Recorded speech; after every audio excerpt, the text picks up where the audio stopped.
The enigma of the digital well. In the sprawling, neon-lit city, a young man named Mike lived with a singular passion, creating YouTube videos. He wasn't after fame.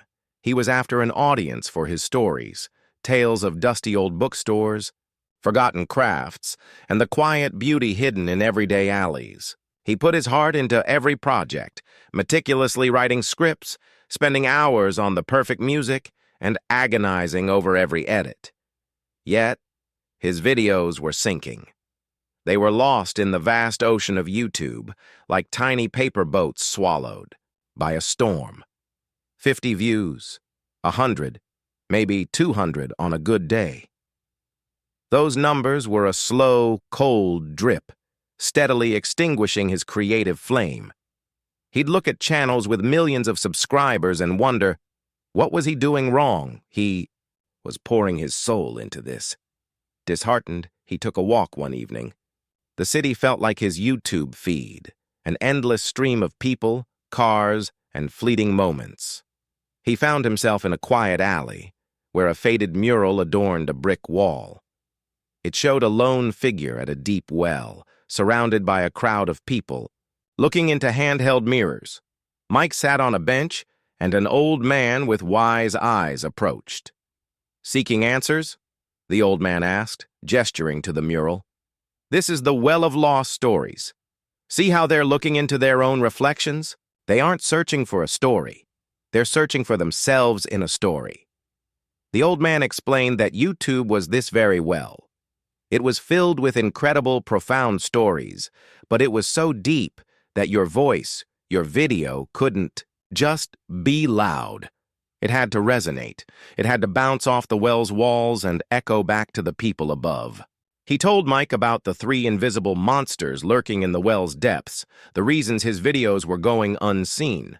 The first monster was the lost hook, or the algorithm. Mike saw the algorithm as a cold, unfeeling machine. The old man explained it was more like a fickle gardener. It doesn't care how much heart you put into your seeds. It cares how quickly they sprout and how well they hold people's attention in the first 10 seconds. If someone clicks and immediately leaves, the algorithm thinks, "This isn't interesting," and stops recommending it. Mike's beautiful, deep stories were like long classic novels, but people today wanted to be hooked on the first page. He needed to learn to create a compelling title, a vibrant thumbnail, and an opening that made viewers stop scrolling.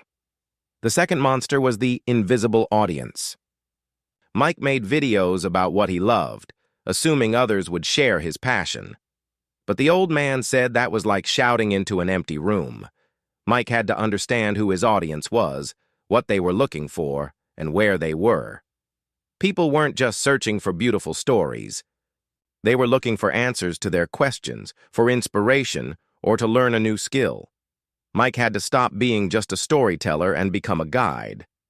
The third most deceptive monster was the closed loop, or the lack of engagement.